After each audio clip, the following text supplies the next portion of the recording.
ഭർതൃവീട്ടിൽ ഒരു സ്ത്രീ അനുഭവിക്കുന്ന ഒരു പ്രയാസമാണ്. ഭർത്താവിൻ്റെ സഹോദരി മാനസിക രോഗിയാണ്. മറ്റു മക്കളൊക്കെ അവിടെ ഉണ്ടായിരുന്നു. അവരൊക്കെ പിന്നീട് വേറെ വീടുകളെടുത്ത് മാറിയപ്പോൾ ഇപ്പോൾ ഇവർ മാത്രമാണ് അതിൽ ഈ പ്രയാസങ്ങൾ അനുഭവിക്കുന്നത്. എന്നും ചീത്ത പറയുന്നതാണ്. ഇതുവരെ ജീവിതത്തിൽ കേട്ടിട്ടില്ലാത്ത വാക്കുകൾ പറയും. കുടുംബക്കാരെ ചീത്ത പറയും. കാണുമ്പോൾ മുഖത്ത് തുപ്പും. എന്തെങ്കിലും കാര്യങ്ങൾ കയ്യിൽ കിട്ടിയാൽ അതെടുത്ത് എറിയും. എല്ലാവരും ഒരുമിച്ചിരുന്ന് ഭക്ഷണം കഴിക്കുന്ന സാഹചര്യം പോലും ഉണ്ടാവാറില്ല. ഇവരുടെ ഈ സ്വഭാവം മകൾക്കും കിട്ടി. കാണുമ്പോൾ ആളുകളെ മുഖത്ത് തുപ്പുന്നൊരു സ്വഭാവം കിട്ടിയിട്ടുണ്ട്. ചെറുപ്പത്തിൽ തന്നെ പകൽ സമയത്തെങ്കിലും കുട്ടി മാറി നിൽക്കട്ടെ എന്നുള്ളവർക്ക് സ്കൂളിലൊക്കെ അയച്ചു. പക്ഷേ അവിടെ നിൽക്കാൻ വലിയ പ്രയാസമുണ്ട് എന്നാണ്. പിന്നെ അവരുടെ കാര്യങ്ങളൊക്കെ ഉമ്മ ഉണ്ടാകുമ്പോഴാണ് കുട്ടിക്ക് ഈ മകൾക്ക് കൂടുതൽ പ്രശ്നം എന്നാണ്. അപ്പോൾ ഉമ്മ പറയണത് എന്താ വെച്ചാൽ കുട്ടി സ്വന്തമായി കാര്യങ്ങൾ ചെയ്യട്ടെ. ഈ സ്ത്രീയെ സംബന്ധിച്ചോളം ഇവർ പറയണത് അവരുടെ കാര്യങ്ങളൊക്കെ എന്ത് ചെയ്യാൻ പറ്റും, എനിക്ക് ചെയ്തു കൊടുക്കാൻ പറ്റും. പക്ഷേ കാലാകാലം അങ്ങനെ ചെയ്തു കൊടുക്കാൻ പറ്റില്ലല്ലോ, അതുകൊണ്ട് കുട്ടി സ്വന്തമായി ചെയ്യട്ടെ എന്നുള്ള നിലക്കാണ് പറയണത്. അപ്പോൾ അവരോടുള്ള സിമ്പതി അതാണ് അവരെ കൂടുതൽ വഷളാക്കുന്നത്. പിന്നെ നിർബന്ധിച്ചു കഴിഞ്ഞാൽ എന്തെങ്കിലുമൊക്കെ സ്വന്തം കാര്യങ്ങളൊക്കെ ചെയ്യുന്ന സാഹചര്യമുണ്ട്.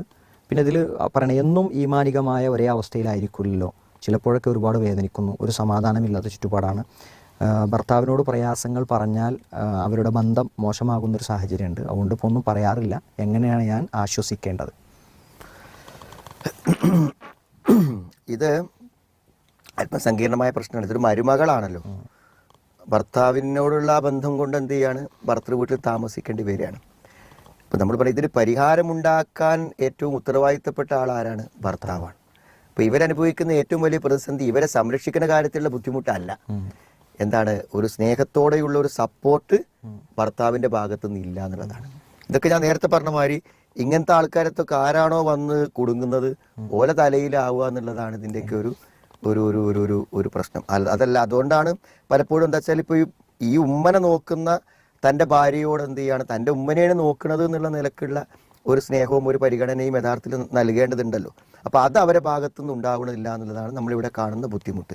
അപ്പോൾ നമുക്ക് ഇവരോട് പറയാനുള്ളത് എന്താണെന്ന് വിചാരിച്ചാൽ ഇവർ ഇതൊക്കെ ഇട്ടെറിഞ്ഞ് പോകണമെന്ന് നമുക്ക് ഇവരോട് പറയാൻ പറ്റില്ല. പക്ഷേ എങ്കിൽ പോലും എന്താണെന്ന് വിചാരിച്ചാൽ നമ്മളാകെ ജീവിതം തകർന്നു പോകുന്ന ഒരു സ്ഥിതിവിശേഷം വരുന്നുണ്ടെന്നുണ്ടെങ്കിൽ മാന്യമായൊരു താമസം എന്നുള്ളത് പ്രധാനപ്പെട്ട കാര്യമാണല്ലോ. അപ്പോൾ അതിന് അവർക്ക് പറ്റാതെ വരുമ്പോൾ അവർക്ക് എന്ത് ചെയ്യാൻ പറ്റും, ഭർത്താവിൻ്റെ അനുവാദത്തോടെയും സമ്മതത്തോടെയും മാറി താമസിക്കുന്നതിനെ കുറിച്ച് എന്ത് ചെയ്യാം, ആലോചിക്കുന്നതിന് വിരോധമല്ല. പക്ഷേ എന്താണ്, ഇത് പരമാവധി ഇവരെ എങ്ങനെ അഡ്ജസ്റ്റ് ചെയ്ത് കൊണ്ടുപോകാൻ പറ്റും എന്ന് നോക്കുന്നത് തന്നെയാണ് എന്ത് ചെയ്യാണ് ഏറ്റവും ഉചിതമായത്. എന്തായാലും ജീവിതത്തിൽ നമ്മൾ ഒരിക്കലും സഹിക്കേണ്ടതില്ലാത്ത ബുദ്ധിമുട്ടുകളും പ്രയാസങ്ങളും അനുഭവിക്കുന്ന ഈ സഹോദരിക്ക് എന്താണ് അതിനൊരു പ്രതിഫലം ഉണ്ടാകും. അള്ളാഹു വേഗത്തിൽ അവിടെ കാര്യങ്ങൾ ശരിയായി കൊടുക്കട്ടെ എന്ന് നമുക്ക് പ്രാർത്ഥിക്കാം. എന്തായാലും ഇതിന് നമ്മളൊരു പരിഹാരം പറയുന്നതിലുപരി ഈ ഉമ്മനെയും ഭാര്യയ്ക്ക് നല്ലൊരു ജീവിതത്തിന് അവസ്ഥ ഉണ്ടാക്കി കൊടുക്കാൻ ബാധ്യതപ്പെട്ട ഭർത്താവ്, ഉമ്മനെ നോക്കാൻ ബാധ്യതപ്പെട്ട ഒരു മകൻ, ആ നിലക്ക് ഒരാളവിടെ ഉണ്ടാകുമ്പോൾ അയാൾ ഇതിന് എന്തായാലും ഒരു പരിഹാരം ഉണ്ടാക്കേണ്ടതുണ്ട് എന്നാണ്. അപ്പം ഞാൻ പറഞ്ഞ അദ്ദേഹത്തെ കൊണ്ടൊരു പരിഹാരം ഉണ്ടാക്കിക്കാൻ വേണ്ടിയുള്ള ചെറിയ ശ്രമങ്ങൾ ഇവർ നടത്തുന്നതിന് വിരോധമല്ല എന്നാണ് എനിക്ക് തോന്നുന്നത്. ഇങ്ങനെയാണെങ്കിൽ എനിക്ക് നിന്ന് പോകാൻ ബുദ്ധിമുട്ടുണ്ട് എന്ന് അയാളെ ബോധ്യപ്പെടുത്തുക.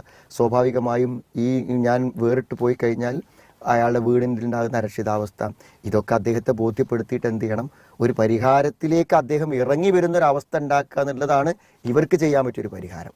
അതിന് അദ്ദേഹം മുന്നിട്ടിറങ്ങുന്നൊരവസ്ഥ എങ്ങനെയെങ്കിലും ഒരു നിർബന്ധിതാവസ്ഥ സൃഷ്ടിക്കുക എന്നതിലൂടെ ചിലപ്പോൾ അയാൾ ഇടപെടും. അതിന് പരിഹാരങ്ങൾ ഉണ്ടാകാൻ സാധ്യത ഉണ്ട് എന്ന് മനസ്സിലാക്കണം. പീസ് റേഡിയോ ലൈവ് കൗൺസിലിംഗ് പരിപാടിയിൽ നിന്നുള്ള പ്രസക്ത ഭാഗമാണ് ഇപ്പോൾ കേട്ടത്. ജീവിതത്തിൽ പ്രയാസങ്ങളും സങ്കടങ്ങളും ഉണ്ടാകാത്ത ഒരാളുമുണ്ടാവാനിടയില്ല. എന്നാൽ സങ്കടങ്ങൾ പങ്കുവെക്കാനും പരിഹാരം നിർദ്ദേശിക്കാനും ആരെങ്കിലുമുണ്ടെങ്കിൽ എന്തൊരാശ്വാസമായിരിക്കും. നമ്മേക്കാൾ കൂടുതൽ കഷ്ടപ്പെടുന്നവർ ഉണ്ടെന്നറിയുമ്പോൾ നമ്മുടെ വിഷമങ്ങൾ പലതും നിസ്സാരമായും തോന്നാം. സങ്കടങ്ങൾ പങ്കുവെക്കപ്പെടുമ്പോഴേ പാതി വിഷമം പരിഹരിക്കപ്പെട്ടുവെന്ന ആശ്വാസം വന്നുചേരും. പക്ഷേ അതിന് പറ്റിയ ഒരത്താണി കിട്ടുന്നില്ല എന്നതായിരിക്കും നിങ്ങളുടെ പ്രശ്നം. വിഷമിക്കേണ്ട, പീസ് റേഡിയോ നിങ്ങൾക്കൊപ്പമുണ്ട്. ഗൂഗിൾ പ്ലേ സ്റ്റോറിൽ നിന്നും പീസ് റേഡിയോ ആപ്പ് ഡൗൺലോഡ് ചെയ്യൂ. ഫീഡ്ബാക്ക് ഓപ്ഷൻ വഴി കമന്റ് ചെയ്യൂ.